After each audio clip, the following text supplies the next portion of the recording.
Olá, bem-vindos ao canal. Deixe um like e um comentário e se for novo aqui se inscreva. Vamos ao vídeo, o capítulo de hoje. Arbustos de bolhas de sangue.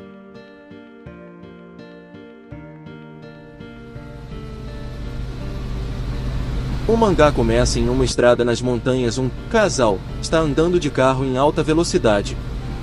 A garota diz para seu namorado Ansai para ele ir mais devagar e ele responde para Kana não se preocupar e ter mais fé nas habilidades dele e que essa é a verdadeira emoção de se dirigir numa trilha de montanha.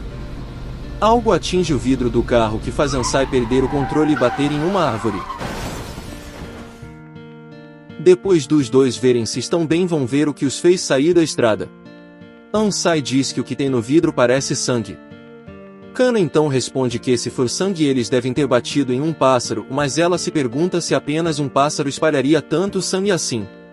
Ansai diz que não tem como saber e Kana, olhando ao redor, diz que não tem nenhuma carcaça à vista. Alguns minutos depois Ansai tenta ligar o carro, mas o motor não liga de forma alguma. Ansai diz que eles precisam pedir ajuda, e é inútil gritar pois estão muito adentro na montanha e terão que encontrar algum lugar com telefone. Ansai diz que deve haver alguma casa por ali por perto. Kana e Ansai adentram a montanha ainda mais. Ansai diz que por onde estão indo não tem saída. Kana pergunta se estão perdidos e Ansai diz para a garota não se preocupar e confiar nas suas habilidades de montanhismo. Kana diz que suas pernas estão doendo pois já estão andando há uma hora. Ansai diz que irá ficar tudo bem e ele avista uma cabana. Dentro da cabana tem algumas crianças. Kana se pergunta o que eles estão fazendo. Ansai vai até os garotos para pedir ajuda. Em silêncio eles ficam. Ansai pergunta se eles têm casa por ali e se alguém poderia deixar ele usar o telefone. Os garotos não dão uma palavra. Ansai diz para eles não ficarem assim calados e pergunta se eles estão com problemas e se precisam de ajuda. Um dos garotos finalmente fala com uma voz fina. Ele diz que não tem nenhum telefone por perto. Ansai diz que tudo bem então e pergunta para que lado fica a estrada. Os garotos começam a rir entre si. Ansai dá as costas e diz para Kana que é melhor eles irem pois esses pirralhos estão muito estranhos. Kana e Ansai andam pela mata até que Kana fala para Ansai olhar para trás. Aqueles meninos estão os seguindo. Ansai pergunta o que os garotos querem. Ansai diz que já está indo se os garotos não querem nada e para que não o tentem fazer de bobo. Os garotos começam a correr e com vinhas espinhentas chicoteiam os dois. Eles atingem o pescoço de Kana e Ansai, afastando os garotos, pergunta o que eles estão fazendo. Ansai pergunta a Kana se ela está bem e a moça está com um machucado no pescoço que começa a sangrar. Os garotos mudam completamente e com dentes como presas pulam para cima de Kana gritando sangue. Um deles morde Ansai que desce o soco nos garotos e tira eles de cima da Kana e desce a porrada com gosto, e manda os moleques saírem dali. Ansai pergunta a Kana se ela está bem e ela confirma, mas está cheia de mordidas. Os dois andam por uma trilha na floresta. Ansai pergunta como a garota está e Kana apenas responde que é inacreditável que aquelas crianças sugaram seu sangue. Ansai diz que também foi mordido e que aqueles pirralhos levaram essa palhaçada longe demais. Kana diz que as crianças tinham estranhos dentes afiados. Ansai diz à garota para pensar no que está dizendo e ele diz para eles descansarem pois Kana ainda está sangrando. Ansai consegue ver algumas casas de um vilarejo próximo. Os dois se dirigem rapidamente para lá. Caminhando entre as casas, Kana diz que parece que não vive ninguém ali. O Ansai se pergunta se é um vilarejo abandonado.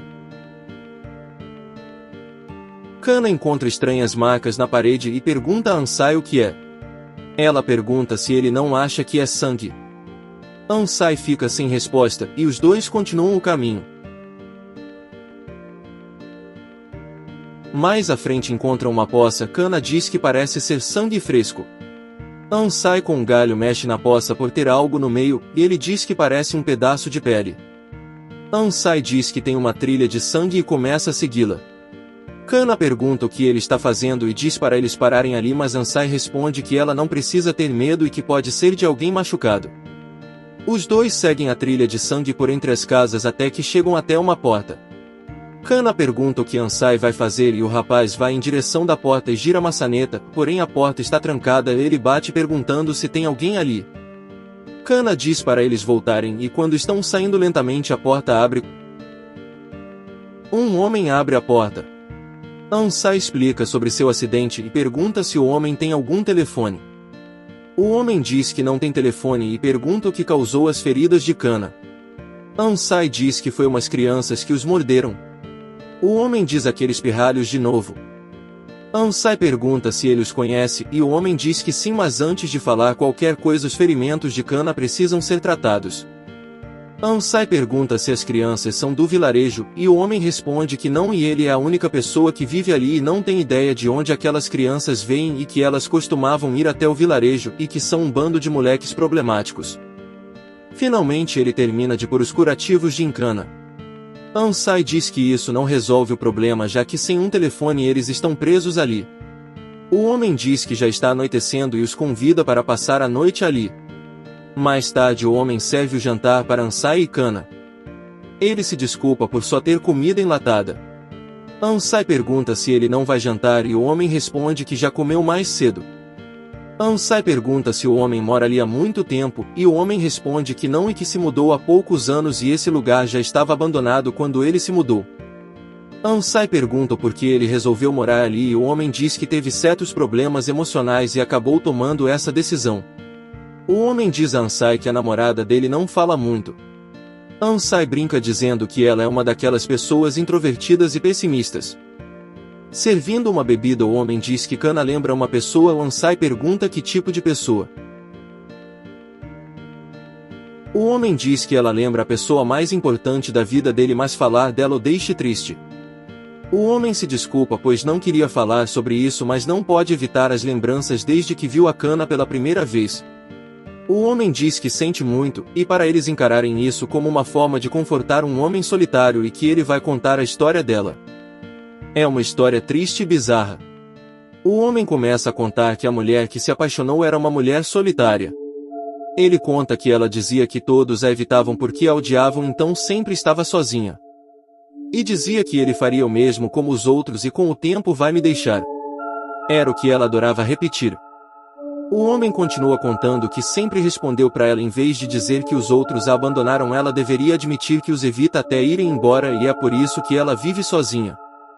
O homem continua contando que a mulher falava pouco, mas nunca perdeu o hábito de repetir sua frase favorita.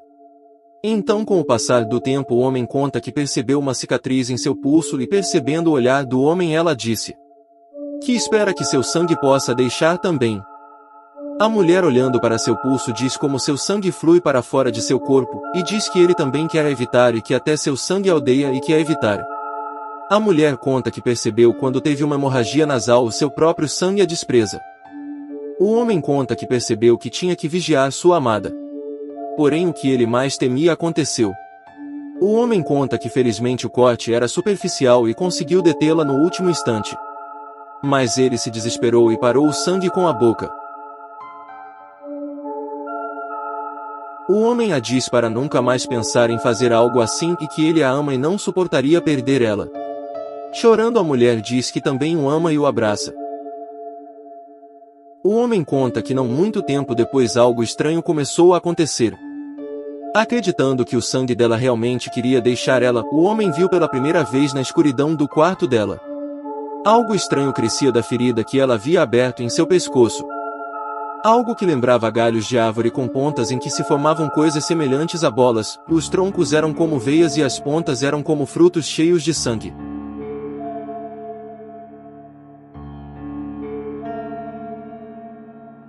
A mulher diz que seu sangue começou a mudar e logo todo seu sangue vai deixar seu corpo e logo ela vai se tornar uma casca vazia. O homem conta que na manhã seguinte ele voltou até o quarto dela e foi como ela previu. Todo o sangue se transformou em frutos fora do corpo dela. Mas foi o mesmo, mas porque o sangue queria se afastar dela. O homem diz que não acha que seria isso, pois o sangue ainda pertencia a ela e agora ela pode viver para sempre depois que virou frutos de sangue.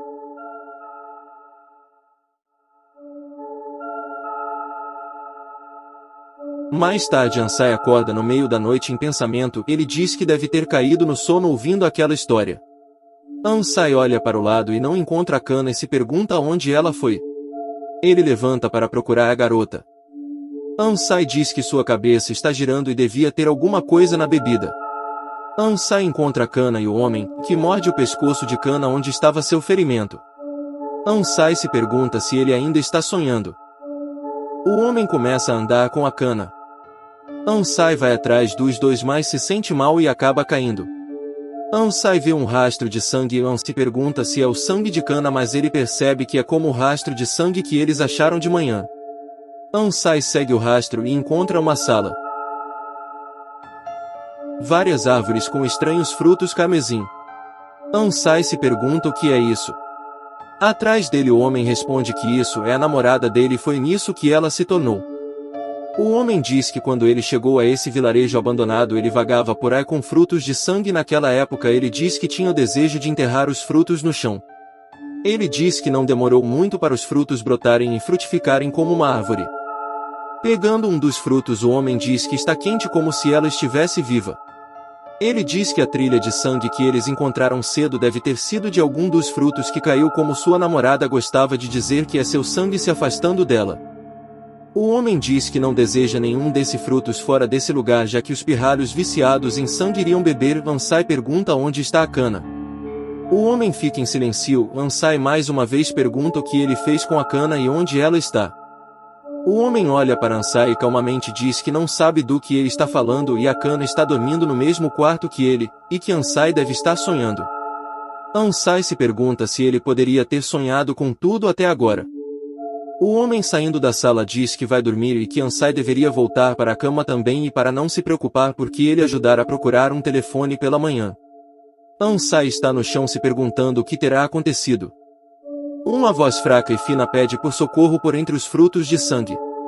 Ansai pergunta quem é. E a voz diz para ele ir ali em um canto. Ansai finalmente encontra o ser que implora por ajuda. Ansai cai para trás e pergunta quem é. O ser diz que é um morador do vilarejo. Ansai diz que pensou que o vilarejo estivesse deserto. Ansai pergunta como ele veio parar ali. O ser diz que foi enterrado ali e precisou de toda a sua força para subir até aquele ponto e acha que não conseguirá se movimentar mais.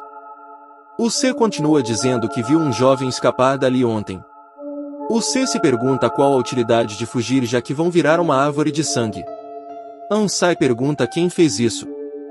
O ser responde que foi aquele homem que estava ali há pouco e foi ele que destruiu o vilarejo quando chegou há alguns anos usando um feitiço terrível. Ele transformou todos os moradores em plantas de frutos de sangue. Ansai diz que o homem disse que era a namorada dele. O ser responde que é mentira e que ali só tem os moradores da vila enterrados.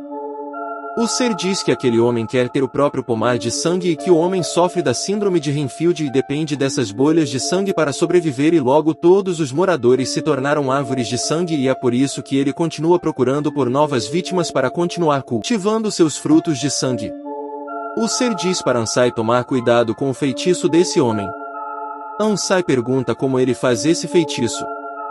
O ser diz que o homem dá um beijo em sua ferida sem que você perceba e um pouco depois começam a surgir galhos da ferida e em seguida surgem os frutos de sangue. Ansai pergunta se tem alguma forma de anular o feitiço. O ser diz que só existe uma forma, e é comendo as próprias bolhas de sangue. Se fizer isso os galhos param de crescer, mas o horrível é que depois de comer os frutos você também ficará sedento por sangue.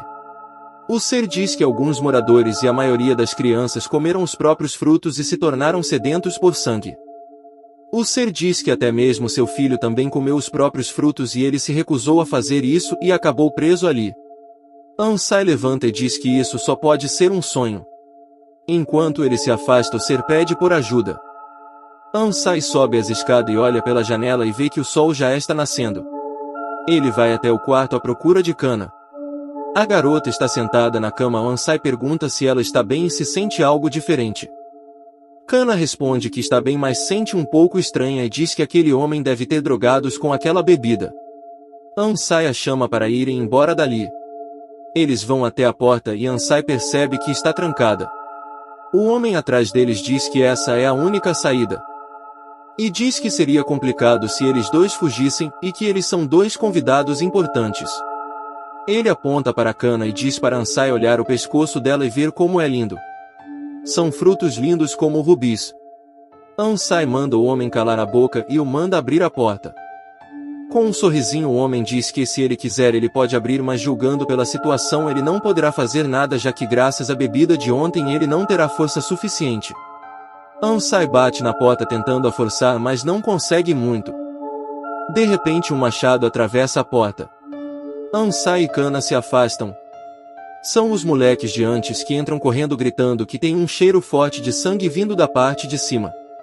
O homem muda sua reação para uma de completa raiva e vai atrás dos garotos.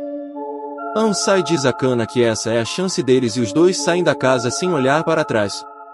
Os garotos estão aproveitando e se deliciando com os frutos de sangue. Um dos garotos senta perto do ser que pergunta se ele ainda se lembra dele e diz que é seu pai. O garoto olha, dá um sorriso, e arranca um dos frutos sobre a cabeça do ser. Um garfo de agricultura atravessa o peito do garoto. É o homem dono da casa que quer reclamar seu território.